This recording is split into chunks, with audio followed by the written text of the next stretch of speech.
तो चलिए दोस्तों, आज के इस वीडियो में लेकर आ चुके हैं यहाँ पे सेकेंडरी स्कूल एग्जामिनेशन 2023 वालों के लिए जितने भी छात्र एग्जाम देने वाले हैं बिहार बोर्ड से दोस्तों 16 फरवरी को। उन सभी छात्रों के लिए ये वीडियो बहुत ही रामबाण साबित होने वाला है, क्योंकि यहाँ से कई सारे क्वेश्चंस आप सभी के एग्जाम्स में डायरेक्ट देखने को मिलेंगे। ठीक है, सोशल साइंस यहाँ पे सामाजिक विज्ञान का टोटल 80 क्वेश्चन रहेंगे ऑब्जेक्टिव में, जिसमें से आपको 40 का जवाब देना है।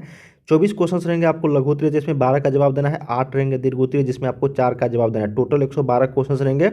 ठीक है ना, उसमें से आपको सिर्फ और सिर्फ आधे 50% ऑब्जेक्ट 50% का ही जवाब देना है। ठीक है, टोटल मार्क्स रहेंगे आप लोग को 80 और समय दिया जाएगा 2 घंटे 45 मिनट। तो आप इस वीडियो को अंत तक जरूर देखिएगा। वीडियो को लाइक कर लीजिए, चैनल को सब्सक्राइब करके बेल आइकन को प्रेस सभी कर देना, ताकि हम लोग नेक्स्ट पार्ट लेकर आएंगे दोस्तों। हर एक सब्जेक्ट का नोटिफिकेशन आपको मिल जाया करेगी। ठीक है, चलिए इस वीडियो में हम लोग देखते हैं सोशल साइंस सामाजिक विज्ञान का मोस्ट वीवी और वायरल ऑब्जेक्टिव टाइप क्वेश्चन, जो आप सभी के एग्जाम्स में बहुत ही इंपॉर्टेंट होंगे। ठीक है, एक एक प्रश्न इंपॉर्टेंट रहेंगे, अंत तक सभी देखना। वीडियो को लाइक करके शेयर जरूर कीजिए सभी ग्रुप्स में।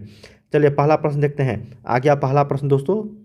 काफ़ी बार ये देखो, ये जो पहला प्रश्न है इंपॉर्टेंट है, स्टार लगा लेना। ठीक है, कहा गया है कि जर्मन राज्य क्या है, जर्मन राइन राज्य का निर्माण किसने किया था। बहुत ही शानदार प्रश्न है दोस्तों। लुई 18वां, नेपोलियन बोनापार्ट, नेपोलियन 3 या फिर बिस्मार्क। देखिए, जर्मन राइन राज्य का जो निर्माण कराया था वो कराया था नेपोलियन बोनापार्ट। किसने, तो Napoleon Bonaparte. Option number B बहुत ही वीवीआई क्वेश्चन है दोस्तों, प्रीवियस ईयर्स में ही कई बार क्वेश्चन देखने को मिलेंगे। फर्स्ट और सेकंड दोनों पाली छात्रों के लिए है। सेकेंड नंबर है कि यंग इटली की स्थापना किसने की थी। तो यंग इटली की जो स्थापना किया था वो किया था मेजनी ने। हम लोग थोड़ा सा फास्ट क्वेश्चंस करते हैं दोस्तों, समय कम है, आप लोग ज़्यादा ज़्यादा प्रैक्टिस सेट कीजिए। ठीक है, चलिए थर्ड नंबर प्रश्न देखते हैं। कहा गया है कि दुनिया के मजदूरों एक हो, यह कथन किसका था। बहुत ही शानदार प्रश्न है कि दुनिया के मजदूरों एक हो जाओ, यह कथन जो था वो किसका था। यह कथन था कार्ल मार्क्स का। किसका था, कार्ल मार्क्स का। ठीक है ना, ऑप्शन नंबर बी सही उत्तर हो जाएगा, जिनके दास कैपिटल के लेखक हैं। फोर्थ नंबर है कि वियतनाम में टोकन फ्री स्कूल, क्या है, टोकन फ्री स्कूल, ठीक है, की स्थापना कब हुई थी। ठीक है ना, वियतनाम में टोकन फ्री स्कूल की जो स्थापना हुई थी वो हुई थी 1907 ईस्वी में। कब हुई थी, 1907 ईस्वी में। तो ऑप्शन नंबर एक के साथ चलना है आप लोगों को। फिफ्थ नंबर क्वेश्चन है कि हनोई समझौता कब हुआ था। देखिए, फिफ्थ नंबर है कि हनोई समझौता। तो हनोई समझौता जो हुआ था वो होता 6 मार्च 1946 को। 6 मार्च 1946 को हनोई समझौता। ठीक है, सिक्स नंबर गदर पार्टी की स्थापना किसने और कब की थी। देखिए, गदर पार्टी की स्थापना लाला हरदयाल ने किया था 1913 ईस्वी में। ऑप्शन नंबर सी के साथ चलना है 6 का। बहुत ही शानदार प्रश्न है दोस्तों, याद रखिएगा, लाला हरदयाल ने 1913 ईस्वी में गदर पार्टी की स्थापना किया था। 7 नंबर, औद्योगिक क्रांति की शुरुआत कहाँ हुई थी। देखिए, औद्योगिक क्रांति की शुरुआत हुई थी इंग्लैंड में। कहाँ पे, इंग्लैंड में। तो ऑप्शन नंबर यहाँ पे क्या हो जाएगा, बी सही हो जाएगा। बहुत ही शानदार प्रश्न था। अगला प्रश्न है 8 नंबर। ठीक है ना, औद्योगिक क्रांति जो क्वेश्चन था दोस्तों, बहुत ही शानदार प्रश्न है, याद रख लीजिएगा, इंग्लैंड से शुरू हुआ था।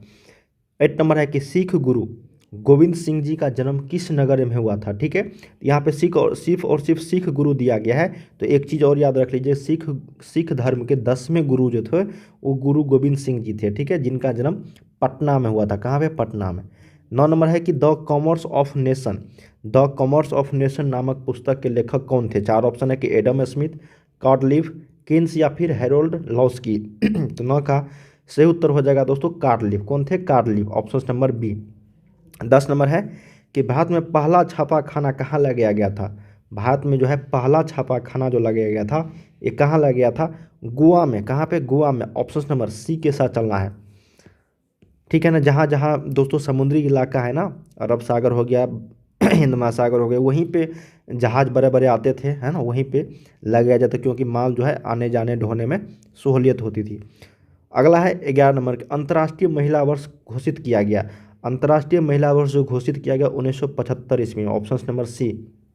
12 नंबर, निम्नांकित में से किसे विशेष राज्य का दर्जा प्राप्त है। देखिए, विशेष राज्य का दर्जा जो प्राप्त है वो जम्मू कश्मीर को था। ठीक है ना, था, अब नहीं है दोस्तों, है ना। ऑप्शन नंबर क्या हो जाएगा, ये सी, केंद्र शासित प्रदेश हो गया अब ये। अगला है 13 नंबर कि निम्नलिखित में से कौन भारतीय किसान यूनियन के नेता थे। तो भारतीय किसान यूनियन के जो नेता थे दोस्तों, यहाँ पे 4 ऑप्शन दिए गए हैं, तो 13 का सही उत्तर ऑप्शन नंबर क्यों सी हो जाएगा, महेंद्र सिंह टिकैत। ऑप्शन नंबर क्या हो जाएगा, सी। अगला कि निम्नलिखित में से कौन भारतीय किसान यूनियन के प्रमुख नेता थे। देखिए, यूनियन के नेता और भारतीय किसान यूनियन के प्रमुख नेता एक ही क्वेश्चन है दोस्तों, सही उत्तर हो जाएगा यहाँ पे Mahendra Singh Tikait. Option number B. 15 number कि लोकतंत्र की उपलब्धियों में सबसे अधिक सहायक क्या है। तो लोकतंत्र की उपलब्धियों में सबसे अधिक जो सहायता है, अशिक्षा, निर्धनता, विषमता या फिर विकास। तो 15 का सही उत्तर हो जाएगा विकास। क्या हो जाएगा विकास, ऑप्शन नंबर सी। 16 नंबर, आधुनिक युग में प्रत्यक्ष लोकतंत्र कहाँ है। देखिए अंत तक सभी देखना, एक एक प्रश्न इंपॉर्टेंट होगा, ठीक है ना। आधुनिक युग में प्रत्यक्ष लोकतंत्र कहाँ है, तो ये प्रत्यक्ष लोकतंत्र की बात करेंगे तो सही उत्तर हो जाएगा स्विट्जरलैंड में। कहाँ पे, स्विट्जरलैंड में। भारत में अप्रत्यक्ष लोकतंत्र है, ठीक है ना। अगला है 17 नंबर, कि भारत में कौन सी दलीय व्यवस्था है। बहुदलीय, बहुत सारे दल है यहाँ पे, ठीक है ना, राजनीतिक दल की बात हो रही है, कई सारे दल है। चलिए 18 नंबर देखते हैं। कहा गया कि पंचायत सचिव किस संस्था का सचिव होता है। तो देखिए पंचायत सचिव जो होता है ना, उस सचिव जो होता है वो ग्राम पंचायत का होता है, ऑप्शन नंबर सी हो जाएगा। 19 नंबर, कि भारत में सेवा क्षेत्र को सामान्यतः कितने भागों में बांटा जा सकता है। देखिए भारत में सेवा क्षेत्र को दोस्तों सामान्यतः जो बांटा जा सकता है 2 भागों में, ऑप्शन नंबर ए सही उत्तर हो जाएगा। 20 नंबर, कि पूरे भारत में सबसे कम प्रति व्यक्ति आय वाला राज्य कौन सा है, बिहार है, ऑप्शन नंबर बी सही हो जाएगी। चलिए 21 नंबर देखते हैं। कहा गया है कि यदि मुद्रा हमारी अर्थव्यवस्था का हृदय नहीं तो रक्त प्रवाह अवश्य है, यह कथन किसका है। तो 21 का सही उत्तर हो जाएगा ऑप्शन नंबर डी, ट्रेस्काउट का। क्या हो जाएगा, ट्रेस्काउट। 22, स्वयं सहायता समूह में लगभग सदस्य जो होते हैं वो कितने होते हैं।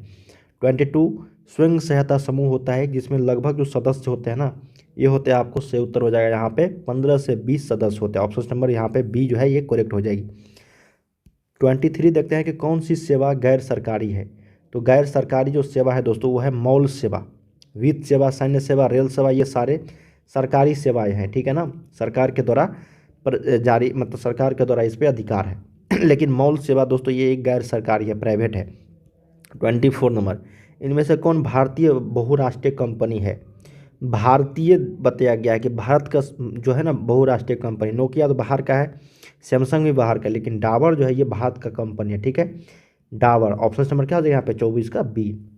चलिए अगला प्रश्न देखते हैं 25 नंबर। कहा गया है कि किसी वस्तु या सेवा का मूल्य अगर 20 लाख करोड़ रुपए से अधिक तथा 1 करोड़ रुपया से कम हो तो उपभोक्ता शिकायत कहाँ पर करेगा। बहुत ही विवेक क्वेश्चन है दोस्तों, याद रख लीजिएगा।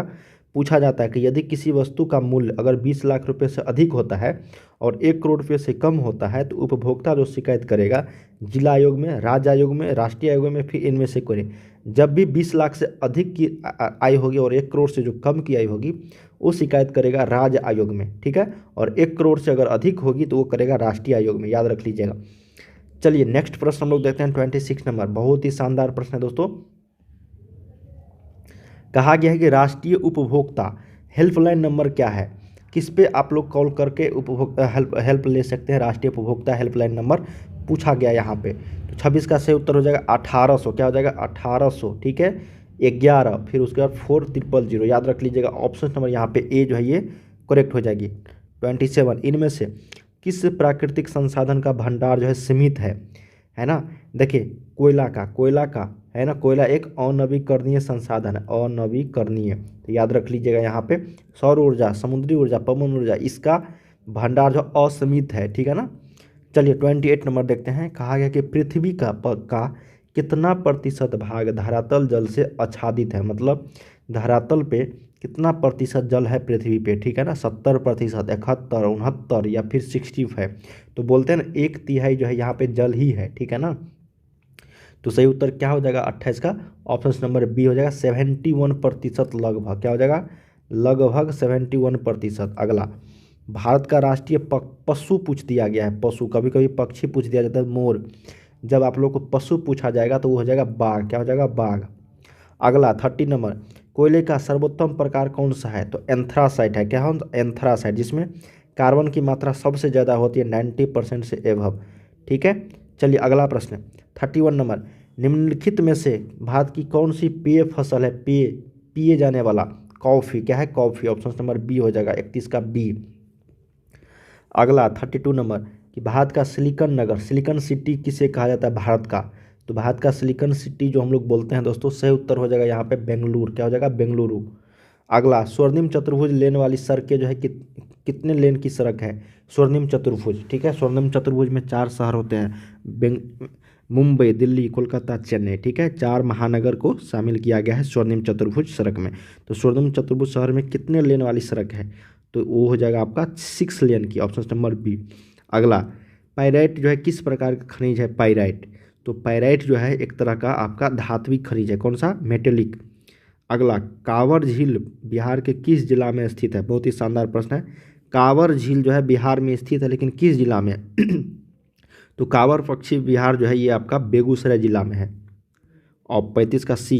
36, स्तर रंजक विधि के अंतर्गत मानचित्रों में नीले रंग से किस भाग को दिखाया जाता है। 36 का सही उत्तर हो जाएगा ऑप्शन नंबर डी, जल को।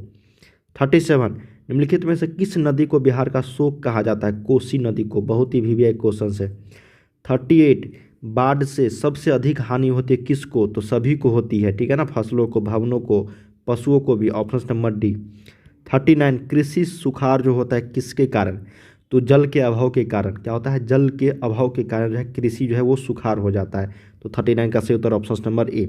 जल ही नहीं होगा तो ये सब तो स्वाभाविक है, ये सब भी नहीं होगी, इसलिए जल के अभाव में। लास्ट क्वेश्चन है कि भूपटल के नीचे का वह स्थल जहां भूकंप का जन्म होता है उसको क्या कहा जाता है, उसको हम लोग बोलते हैं भूकंप केंद्र। क्या बोलते हैं, भूकंप केंद्र। दोस्तों हम लोगों ने यहाँ पे टोटल 40 क्वेश्चंस किए हैं, आप सभी के एग्जाम्स के लिए बहुत ही इंपॉर्टेंट वायरल प्रश्न था, ठीक है ना। यहाँ तक आप लोग जितना भी क्वेश्चंस देखे हैं बहुत ही इंपॉर्टेंट था, यहाँ से कई सारे क्वेश्चन आप सभी को एग्जाम्स में सीधे डायरेक्ट देखने को मिलेंगे, ठीक है। तो उम्मीद करते हैं इस वीडियोज़ के माध्यम से आप लोग को काफ़ी सारे क्वेश्चंस की जानकारी होगी। यहाँ से लगभग काफ़ी सारे क्वेश्चंस आप सभी के एग्जाम से सीधे बिना किसी चेंजेस के पूछे जाएंगे। तो वीडियो को लाइक कर लीजिएगा, चैनल को सब्सक्राइब करके बेल आइकन को प्रेस सभी कर देना, ताकि अगला पार्ट का वीडियो आप लोगों को मिल जाएंगे, ठीक है। तो चलिए हम लोग अगले वीडियो में मिलते हैं, बाय बाय सभी को।